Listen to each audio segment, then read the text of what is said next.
Hare Krishna, mėlyjeji, vėl nuostabi nauja diena.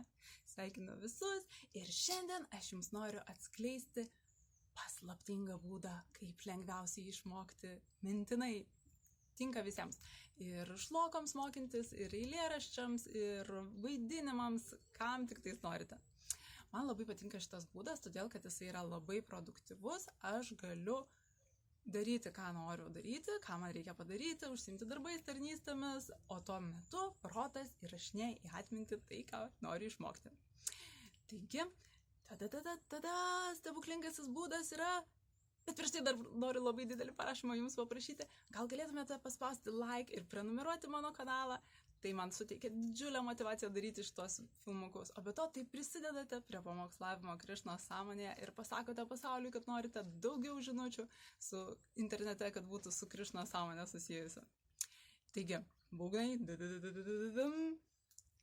ir tas genialiai paprastas būdas mokintis mintinai yra, aš tiesiog įrašau audio žinutę arba vaizdo žinutę to teksto, kurį noriu išmokti. Ir viskas. Toliau aš jo klausausi. Įsidedu ausinukus arba tiesiog per telefoną ir klausausi, darau dalykus, ką man reikia padaryti, o tuo metu protas įrašinėja. O klausytis aš galiu bet kur. Važiuodama automobiliu, mano labai mėgstama pamokslautoja mylima Teresa Velfoy tai vadina automobilio universitetu. Galiu klausytis, plaudama indus, tvarkydama namus, šukuodamasi, darydamasi makiažą, o tuo metu protas mokosi, jėga. O taip pat Bhakti Shastri kursiokams ir kursiokiams noriu pasakyti, kad padarysiu visų šlokų, kurias mums šiemet reikės išmokti, 60 šlokų. Taip, aš irgi kaip pirmą kartą išgirdau šitą skaičių truputėlį, stalčius atšoko, bet nieko, mes kartu tai įveiksim, mes tai padarysim. Taigi visų šlokų įrašai bus patalpinti šitam kanale kartu su lietuvišku vertimu ir jeigu tik jums patinka, galite paspausti play ir mokysimės kartu. Ir dar vienas, tik niekam nesakykit, labai paslaptingas Turbo 2000 užturbinantis būdas, kaip dar pagerinti įsiminimą, tai yra paspausti play tarp 6 ryto ir 9 ryto. Mokslininkai įrodė, kad mūsų smegenys tuo metu geriausiai įrašinėja į atmintį.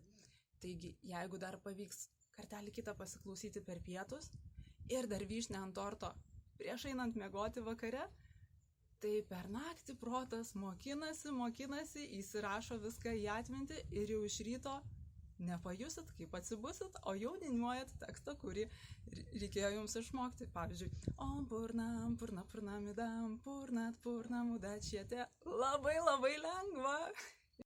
Dar viena papildoma žvaigždutė, metodas, kurį kartais naudoju, kai noriu užimti savo vaizdinę atmintį.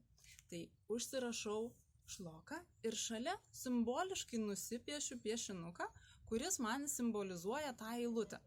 Tada kartoju uždengusi tekstą, jau žiūrėdama tik tais į piešinėlį.